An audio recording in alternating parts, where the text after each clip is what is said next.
There are certain moments in life that seem ordinary while they are happening.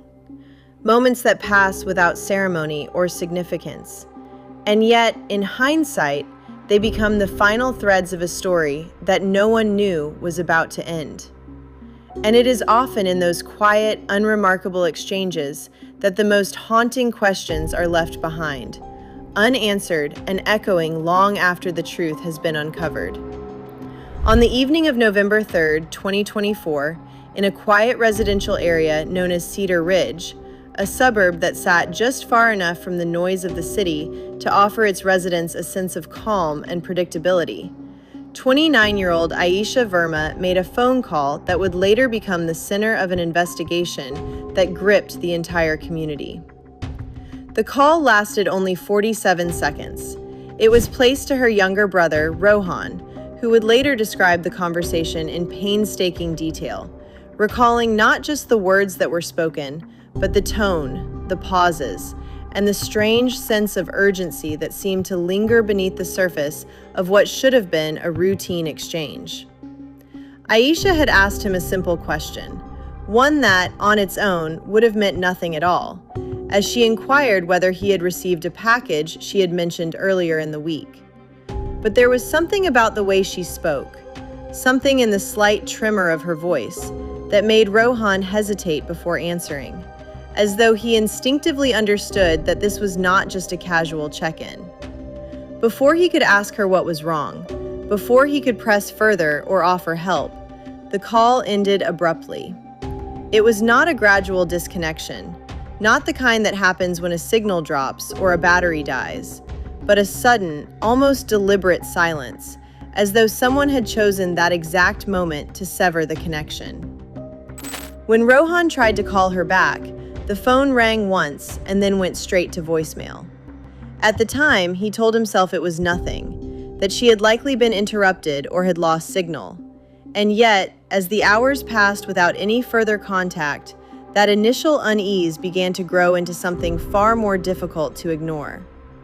By the next morning, when Aisha failed to show up for work and her phone remained unreachable, the concern had escalated into fear. A missing person report was filed later that day.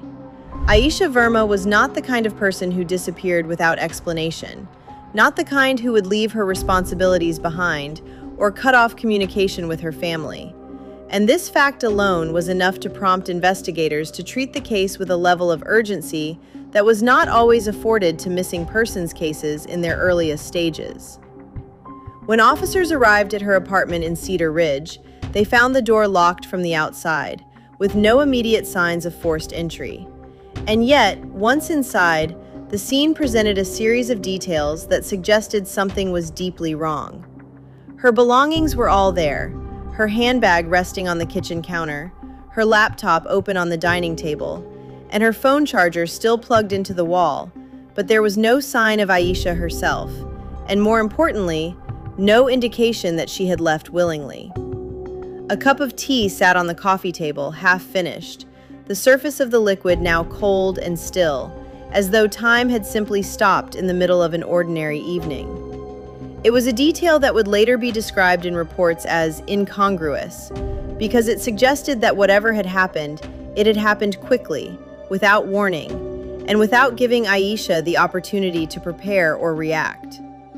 The initial investigation focused on her immediate circle, her colleagues, her friends, and anyone who might have had reason to harm her. But what investigators found instead was a life that, at least on the surface, appeared stable and uneventful, with no obvious conflicts or threats that would explain her sudden disappearance. However, as the days turned into weeks, and as the search expanded beyond Cedar Ridge into surrounding areas, a different picture began to emerge. One that hinted at a side of Aisha's life that had remained hidden from those closest to her. It began with the package. Rohan confirmed that he had never received anything from his sister, despite her mention of it during their last conversation. And this discrepancy led investigators to examine her recent deliveries, tracing shipments and reviewing security footage from her apartment complex. What they discovered was a delivery made 2 days before her disappearance, a small, unmarked box that had been left at her door and retrieved shortly thereafter. The contents of the package were unknown. No receipts were found, no order confirmations, and no digital record that could explain where it had come from or what it contained. It was as though the package existed only in that brief moment between delivery and disappearance, leaving behind no trace except for the questions it raised. As investigators dug deeper, they uncovered financial transactions that suggested Aisha had been making payments to an account that was not immediately identifiable. Small amounts at first, but increasing in frequency and value over the course of several months. The pattern was subtle enough to avoid detection at a glance, but once identified, it became impossible to ignore. Further analysis revealed that these payments were linked to an online platform that operated under layers of anonymity, a space where identities were obscured and transactions were difficult to trace. What Aisha had been doing on that platform remained unclear, but the connection introduced a new dimension to the case, one that suggested she may have been involved, knowingly or otherwise, in something far more complex than anyone had realized. Then came the footage. A traffic camera located at an intersection just outside Cedar Ridge captured a vehicle matching the description of a dark-colored sedan leaving the area at approximately 9:52 p.m. on the night of Aisha's disappearance. And though the license plate was partially obscured, investigators were able to identify the make and model. The car was registered to a man named Karan Malhotra. Karan was not a stranger to Aisha. In fact, their connection went back several years, to a brief professional collaboration that had ended without incident, or so it had seemed at the time. When questioned, Karan admitted to being in the area that night, but claimed it was a coincidence, insisting that he had no recent contact with Aisha and no knowledge of her disappearance. However, phone records told a different story. Despite his claims, there had been multiple calls and messages exchanged between Karan and Aisha in the weeks leading up to her disappearance, many of which had been deleted, but not beyond recovery. The content of those messages painted a picture of escalating tension, with references to repayment, deadlines, and consequences, words that carried a weight that was difficult to dismiss.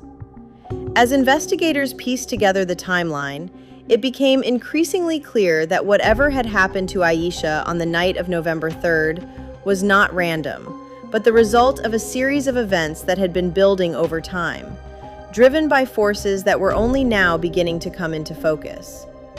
The breakthrough came when a search of Karan's vehicle revealed traces of something that could not be easily explained away. Forensic analysis detected biological evidence that matched Aisha's DNA.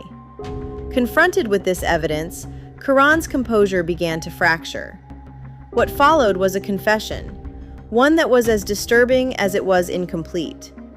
Karan admitted that he had met Aisha that night, that they had argued over money and over something he described only as the data. But he insisted that he had not intended to harm her, that the situation had spiraled beyond his control in a moment of anger and desperation. He described how the argument had escalated, how words had turned into actions, and how, in the aftermath, he had made a series of decisions that would ultimately seal both of their fates. He led investigators to a location on the outskirts of the city, a stretch of land that had been abandoned for years, where the remains of Aisha Verma were eventually found. The discovery brought a measure of closure, but it also raised new questions. Because even as Karan's role became clear, the broader context of the case remained unresolved. What was the data he had referred to? What had been in the package? And why had Aisha been making those payments?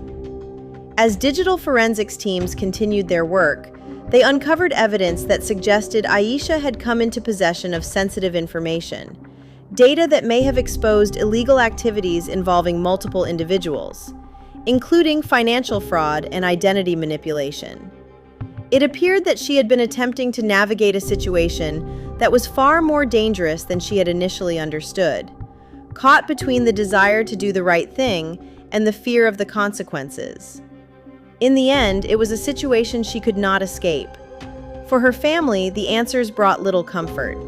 The last call, those 47 seconds of conversation, became a permanent echo, a moment frozen in time that would forever represent the boundary between what was known and what would never be fully understood. And in Cedar Ridge, the silence returned. But like all silences that follow tragedy, it was no longer empty. It was filled with memory, with loss, and with the lingering awareness that beneath even the most ordinary lives, there can exist stories that are anything but ordinary. Because sometimes, the most chilling truths are not the ones that remain hidden, but the ones that are revealed too late.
There are certain neighborhoods that appear, at first glance, to be untouched by the chaos of the outside world, where the trees grow in quiet symmetry, where the houses sit at respectful distances from one another, and where the silence at night feels less like emptiness and more like a kind of unspoken agreement between those who live there.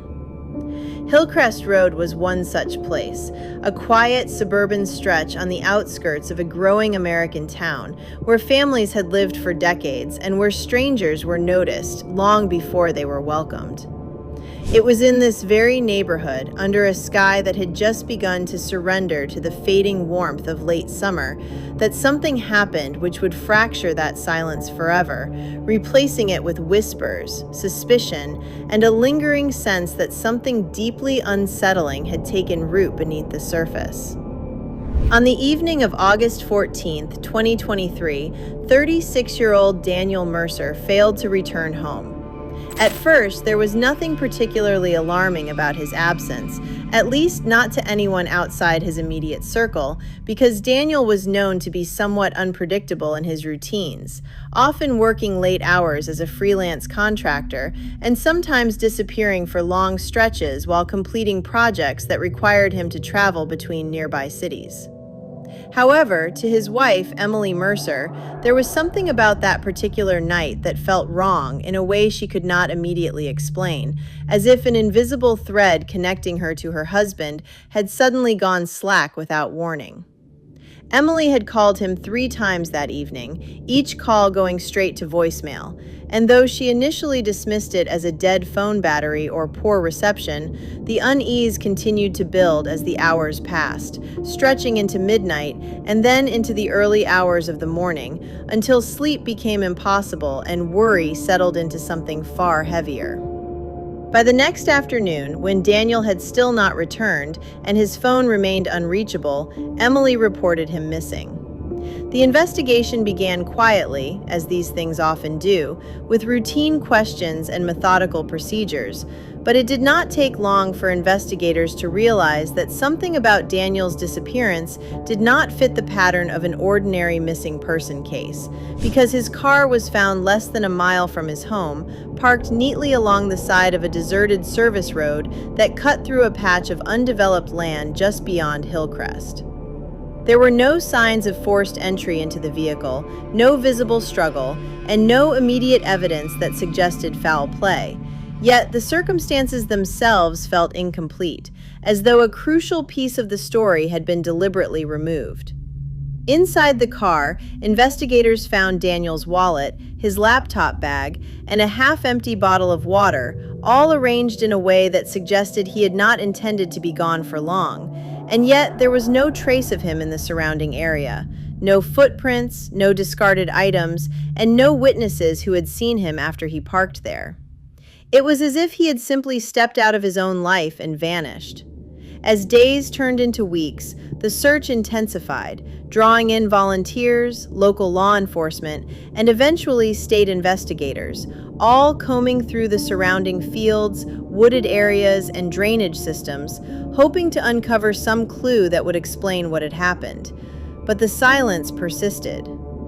Then, nearly 3 weeks after Daniel's disappearance, a development emerged that would shift the course of the investigation in a direction no one had anticipated.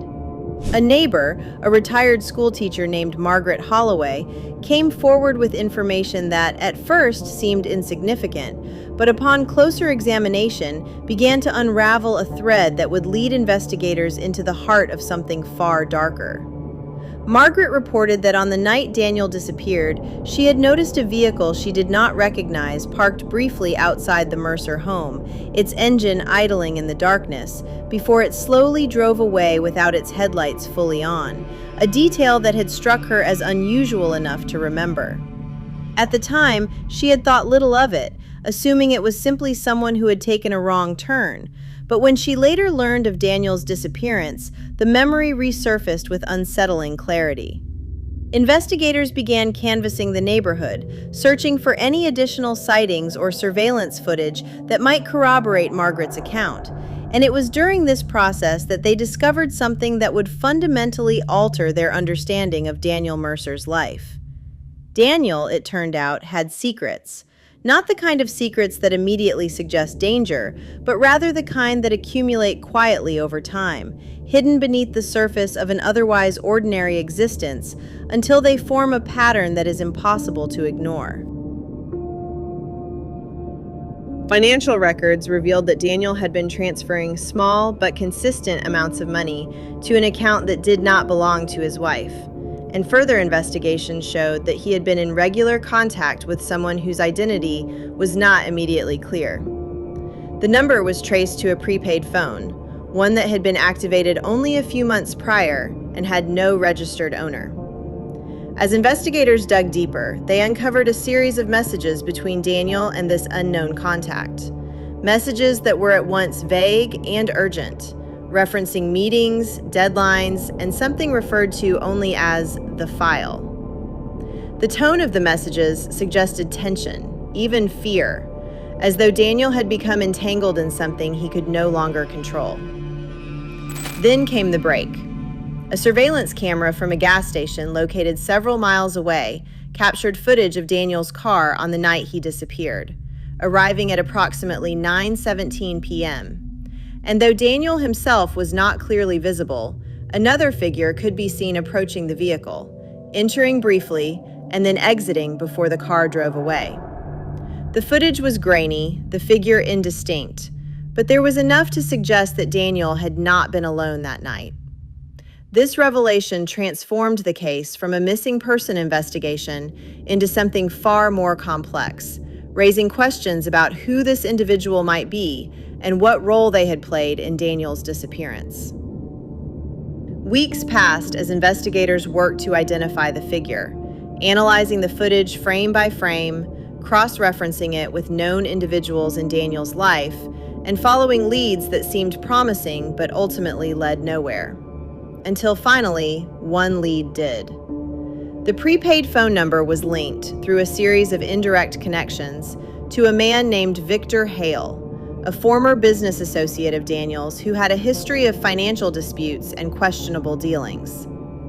Victor was known to operate on the fringes of legality, engaging in transactions that were difficult to trace and even harder to prove. And though he had never been convicted of any major crimes, his name had surfaced in multiple investigations over the years. When questioned, Victor denied any involvement in Daniel's disappearance, claiming that he had not seen or spoken to him in months. But inconsistencies in his statements, combined with the evidence already gathered, placed him squarely under suspicion. A search warrant was executed at Victor's residence, and what investigators found there would confirm their worst fears.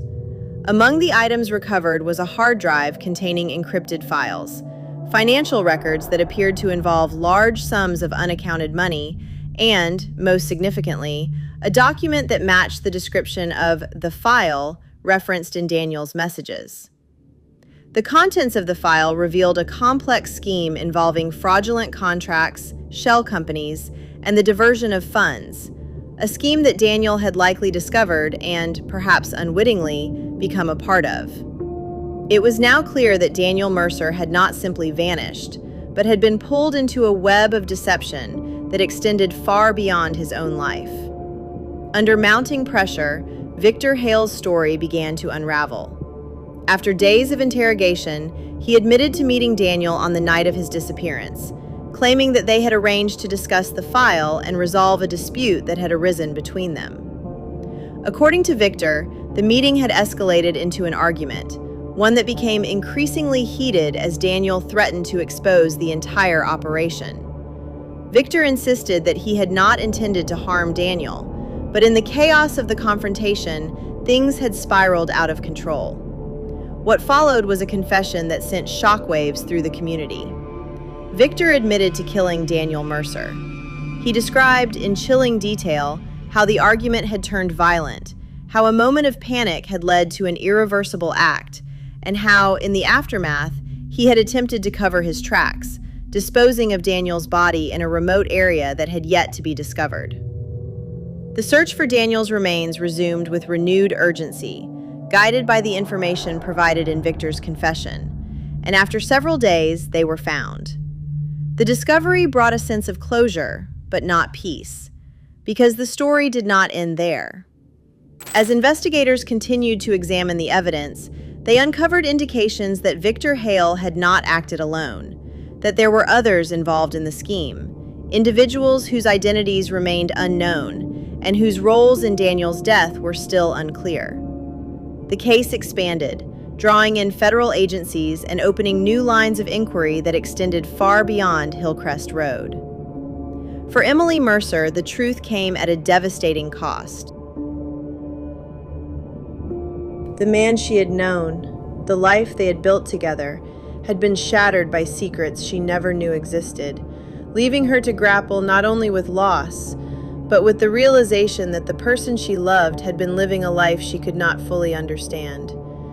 And for the residents of Hillcrest Road, the silence returned, but it was no longer the same. It was heavier now, burdened with the knowledge of what had happened, with the understanding that even in the most peaceful of places, darkness can take hold without warning, and that sometimes the most unsettling truths are the ones that remain hidden in plain sight.